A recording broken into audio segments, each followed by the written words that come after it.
And now, back to our 2016 election coverage. In this episode of Candidate Face-Off, we'll be comparing two candidates from the Republican and Democratic fields who emerge as unlikely yet fascinating figures in the upcoming primaries.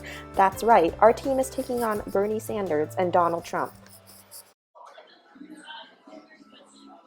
Let's update our audience on the current platforms of our candidates. Aline.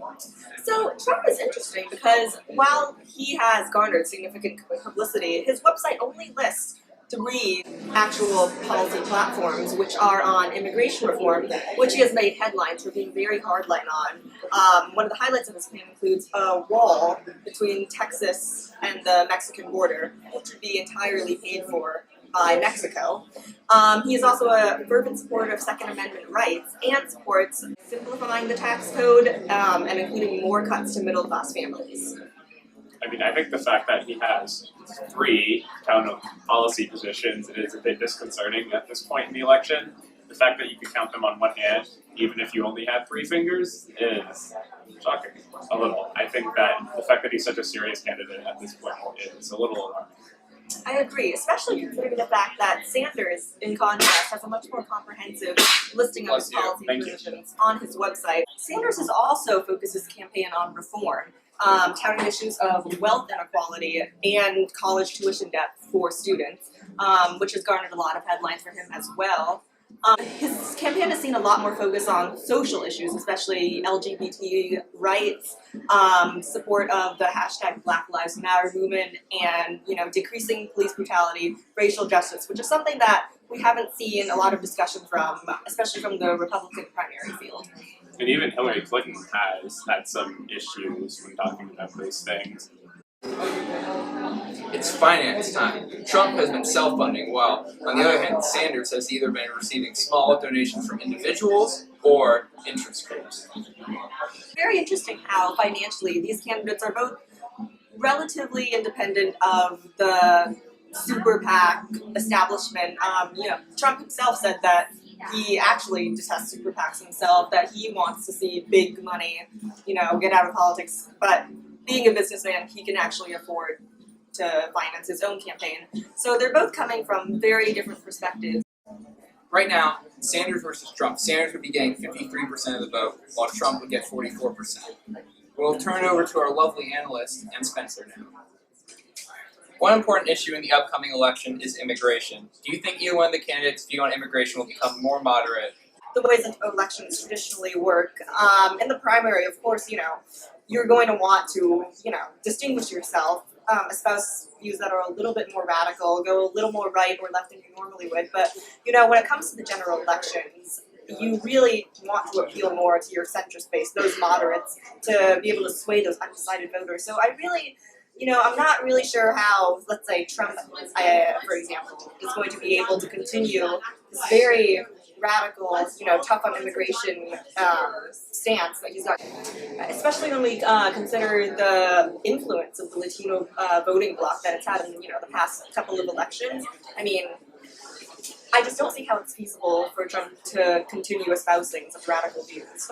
Yeah, I don't think Donald Trump is the good conservative that he plays he is right now. I think Donald Trump is more moderate than we've seen. So I think we will see Donald Trump come back to the center, especially on issues like immigration. Since these candidates have such radical viewpoints, if they were to go more moderate, which one of these would be more likely to get elected? Personally, I think Bernie Sanders has an opportunity, even if he goes more moderate, to still pick up a significant portion of the electorate. On a lot of issues, I think Bernie Sanders isn't as liberal as some think he is. He's had some notable compromises with Republicans. I agree, especially I think Sanders' campaign has been built much on his populist appeal, I think, in terms of his policy positions. But conversely, I think Trump is the candidate that has had significantly more press coverage, so think of that one. Also, one thing that Bernie Sanders can do is appeal to a lot of political outsiders, whereas Donald Trump's base is more people who are political but very conservative. Bernie Sanders can really appeal to people who might not have voted at all if he were a candidate. I feel like both candidates appeal in terms of they're relatively fringe, I think. In this way, especially when you compare them to, let's say, their Sanders' Democratic counterpart, Clinton, and on the Republican side, you've got Jeb Bush. I think, just the fact that these two figures, Trump and Sanders, who would, in any other election, I think, be considered on the fringe and very much outsider candidates, the fact that they have rocketed to such popularity and prominence in this one is just very indicative of, Americans' growing disillusionment with the political establishment right now. And it's not just Trump and Sanders. You see Ben Carson and Carly Fiorina have both done very well in the Republican primaries, and they have even touted their lack of political experience as, a pro for that side. So I think, if there's anything that we can learn from the popularity of both of these candidates, it's that Americans today, do not have that much faith in the party establishment the way it stands now. If the election were today between Sanders and Trump, who do you think would win? Well, to be honest, I don't think we can be projecting general election results just quite yet.